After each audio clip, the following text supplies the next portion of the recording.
Kabla ya neno tuombe. Baba, katika jina la Yesu Kristo tunakushukuru. Neno lako tunapolipata, lipate nafasi ndani ya mioyo yetu, ikatubadilishe ili tuweze kukufahamu zaidi Bwana. Kwa jina la Yesu Kristo tumeomba na kuamini. Amen. Nashukuru kwa sababu ya yale ambayo yameendelea, na ningependa tuweze kufikiri ama kutafakari kitu katika neno la Bwana. Hakuna amani mbali na nyumbani. Naposema nyumbani, sijui kitaita inaitwa msingi. Lakini si nyumbani, ni mzini. Unaposema kama kwenu musi.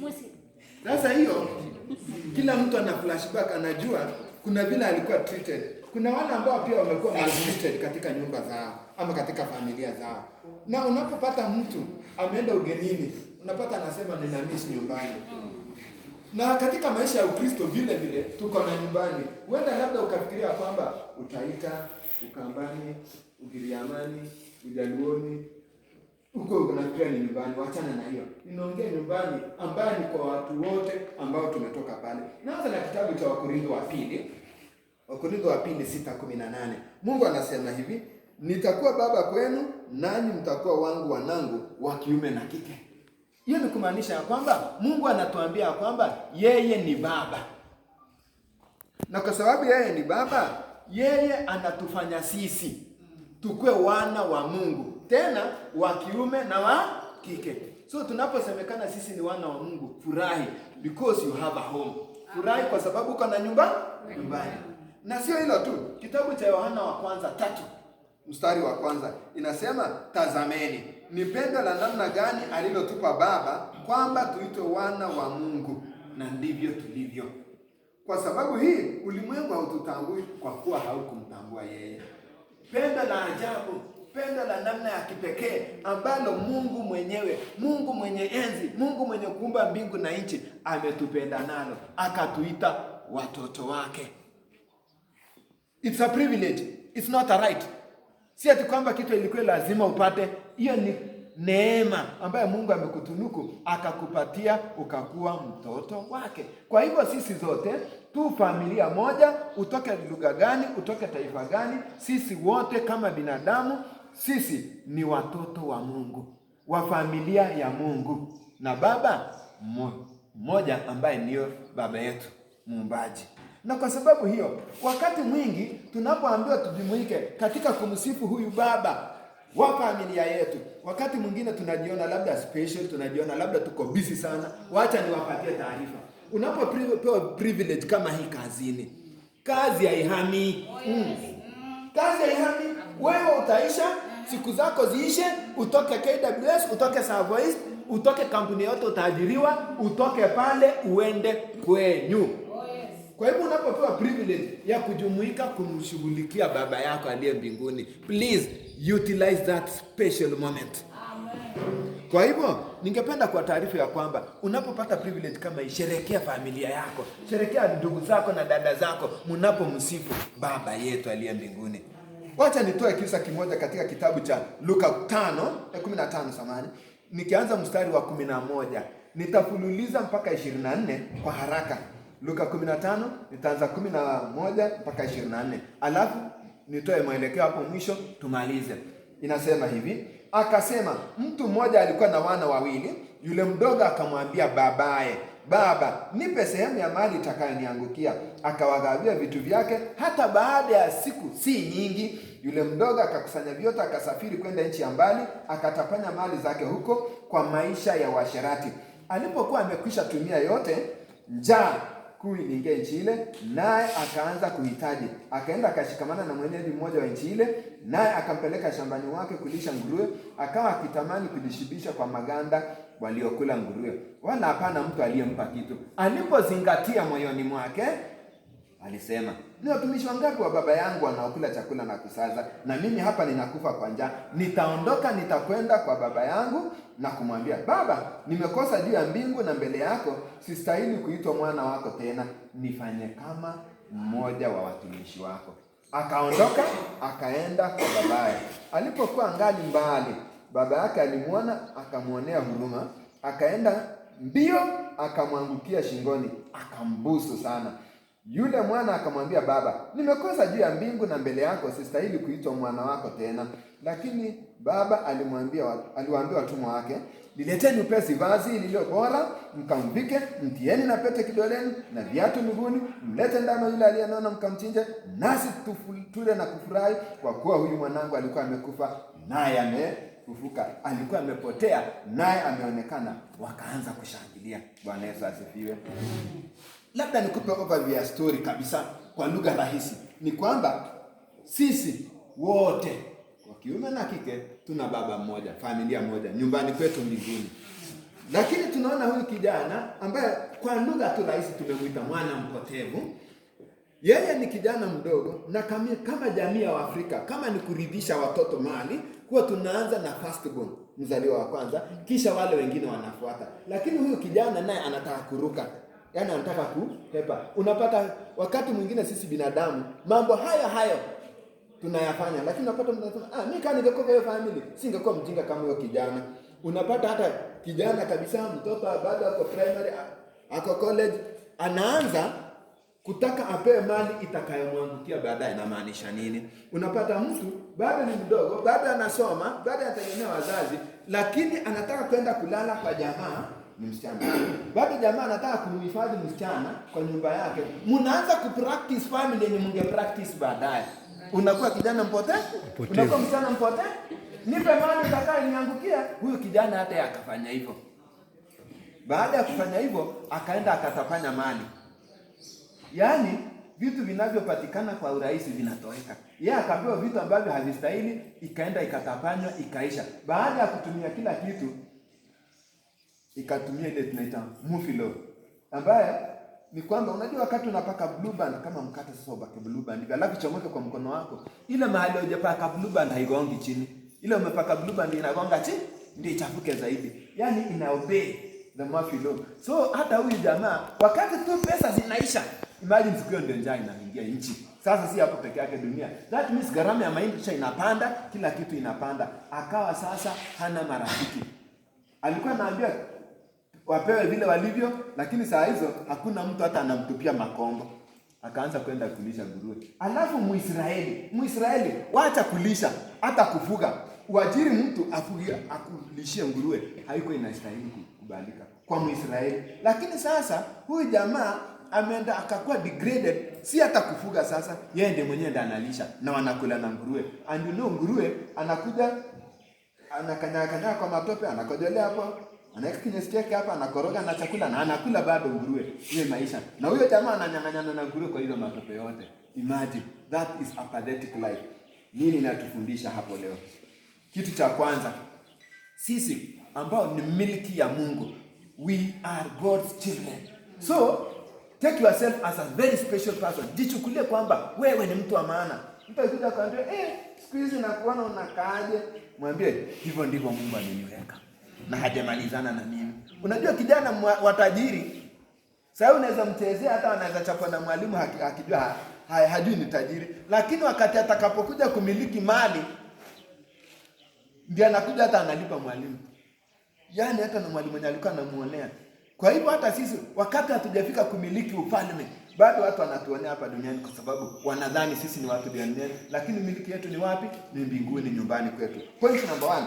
Hakuna amani mbali na nyumbani. Huyo kijana alipotoka alidhani ya kwamba ninapimiwa hewa nyumbani, wacha nichomoke.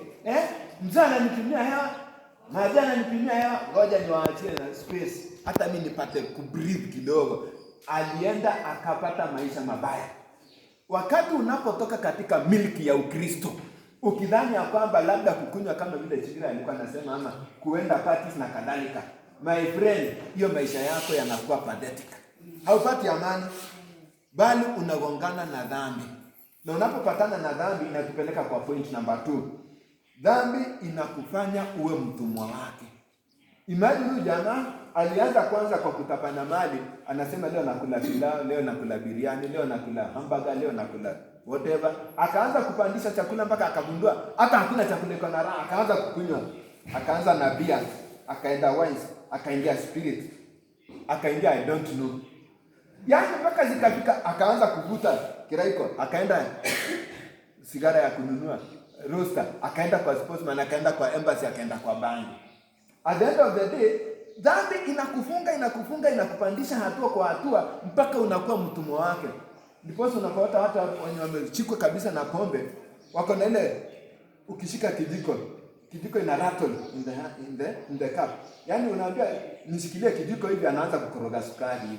Yaani kijiko inatetemeka. Unapata walimu ambao wameshikwa na pombe, akitaka kuandika hivi chokaa inatetemeka kwa ubao. Nasema nini? Dhambi ikikushika inakutawala, unakuwa mtumwa wake. Ukipata kapesa kidogo tu hivi, kama ni usherati unakimbia. Yaani unakuwa mtumwa tu. Jambo la tatu, dhambi inatapana. Unapata mshahara leo, unapata mtu anapata mshahara leo ni kama hata haipata milele. Anaenda na kunywa yake pamoja na mzazi wake, pamoja na babu na babu yake na nyanya na shangazi na wajomba na wakweze wote. Anaenda kunywa yote.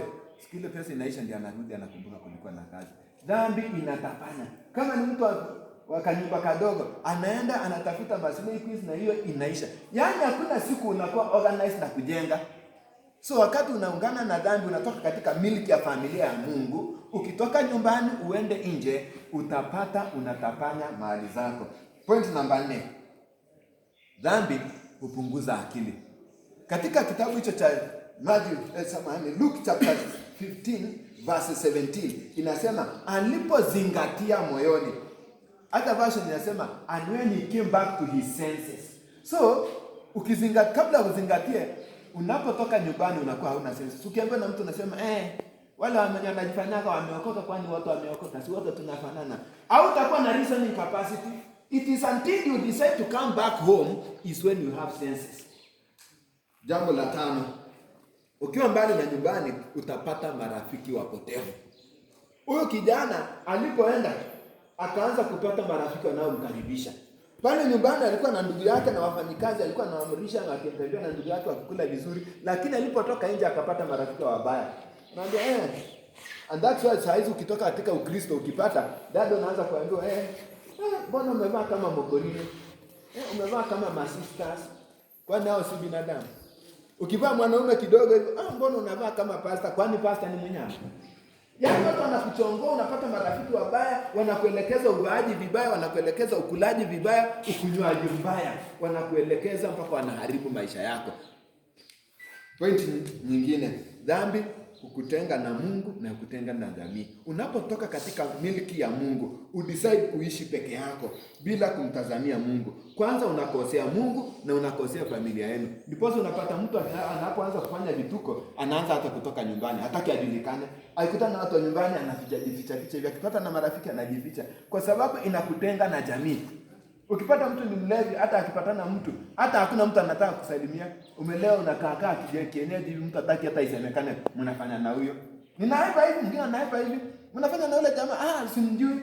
Unakosana na watu wanajitenga na wewe. Finally, dhambi iko na madhara. Unapotoka kwa Mungu, uamue kuishi kibinafsi, bila shaka you will have a rough life. Hautapata maisha mazuri. Dhambi iko na consequences. Usifikiria kwamba utaenda ufanye vitu. Ndugu alikuwa anatuambia saizi ushuhuda wake, anatuambia kwamba ilibidi mpaka ashikwe. Alitoroka mijeledi ya msikitini, akatoroka kofi pale katika kanisa. Finally ya polisi akakanyagwa na butu juu, akawekwa ndani. At the end of the day, kila dhambi iko na consequences. Sijasema utaenda jela, kuna consequences za aina, lakini nataka kukutahadharisha usije ukangoja wewe mwenyewe a lesson. It is better to live soberly, to be an example, than to live immorally and become a lesson. Heri uishi maisha ya taratibu, uwe mfano bora, kuliko uishi maisha mabaya na uwe fundisho kwa wengine. Ninapomalizia, narudia Luka 15 aya 17 na 18. Nasoma na Kiswahili alafu nisome na Kiingereza.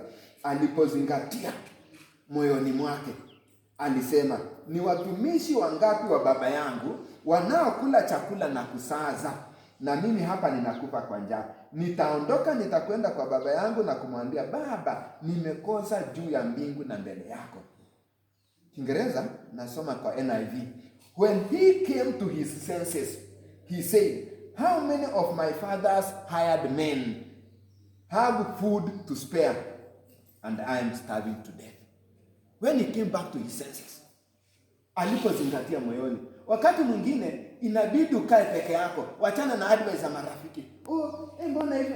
Hivi wewe kaa kitako, ujifikirie, uzingatie, uwaze kabisa moyoni mwako, useme na hii maisha ninayoishi inanielekea wapi? Sasa hivi ninaendelea kukomaa. Nilikuwa miaka 18, nimefika 20, nimefika 30, ndio inafika 40. Uanze kujifikiria maisha yangu yanaendaje. Urudi nyumbani. Uzuri kijana alipofika nyumbani, wacha hata kufika, alipokuwa akiwa mbali, Biblia inaniambia kwamba baba yake alimuona. The good news today is, hata unapo decide tu, ukiwa mbali, hata hujaokoka, umeanza kudecide, yes, Mungu anaanza kukukimbilia. In fact, kijana hakufika kwa boma. Hakuna mbali Biblia imesema kijana alifika kwa boma. Biblia inaniambia baba yake, mzee mwenye amekomaa, unamwona mzee amekatika mbio kama mzee. Nini baba? Baba nani? Nini tutaongea. Mzee, unakimbia wapi? Majirani, unakimbia wapi? Ngoja tutaongea. Kijana anakuja na explanation, a lot of explanation. Baba, nimekosa juu ya mbingu, sistahili tena kuitwa mwana. I don't want explanation. Kijana anapokuja, baba hataki explanation, anakimbia, anamuhag. Watu wengine hapa, niko very sure, wenye wamehag na baba zao au na mama zao, wengine hawajakisiwa. Lakini huyu, yeye alihagiwa in that, mnajua chokora mtu amekula na nguruwe nyinyi ama mnasikia?